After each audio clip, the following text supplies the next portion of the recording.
Jared Goff, who finished QB 10 last year, 382 completions, 587 attempts, 65% completion percentage, 4,438 yards, 29 touchdowns, 7 interceptions, 29 rush attempts on 73 yards. Thoughts on Jared Goff? I'm going to be very interested to see when the season's said and done with if he matches or can eclipse this 29 touchdowns that he threw for last year. Like he was kind of a darling, right? Like he went super late. If you waited on quarterback and you took him in a lot of cases in single leagues as your second quarterback, late round flyer, like whatever, he's a guy in case my guy gets injured. And in a lot of cases, he played better, right? Had a 4-game stint kind of in the middle of the season, or 4 out of this 5 weeks there and right in the middle. He kind of suffered a little bit, but man, oh man, he was so strong down the stretch. And he was a viable and extremely viable quarterback throughout your fantasy playoffs.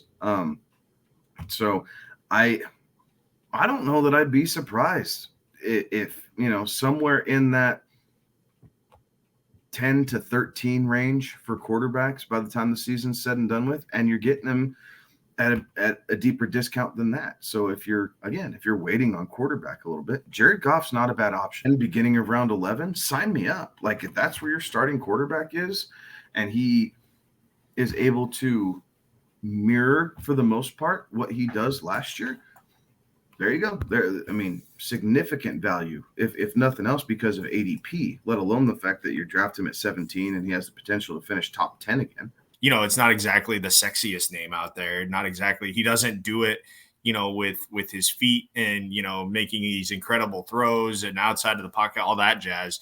He just gets it done, right? And so that's the big thing about Jared Goff is like you don't have to worry about how he gets it done. He just gets it done. I just think that he would be reliable. If you have a 2 QB league and you go, with say an Anthony Richardson, right? If you go with something that is a little bit more of a risk reward factor, then you can kind of have that reliability factor there with Jared Goff, and you can take your lumps with an Anthony Richardson, who goes through his growing pains as a rookie, because that you have old reliable back there with Jared Goff that it's not going to be a throwaway week completely. Again, right, like I think this is another one of those that we see him get 4,300 yards when it's all said and done. Not going to surprise me to see him be up in the upper 20s for passing touchdowns, like 26, 27, call it 10, 11 interceptions. So I think that you'll get a very, very similar output from Jared Goff to the point where he's going to be the back end QB1 when it's all said and done. You can get him for mid QB draft capital. Sign me up. Let's go.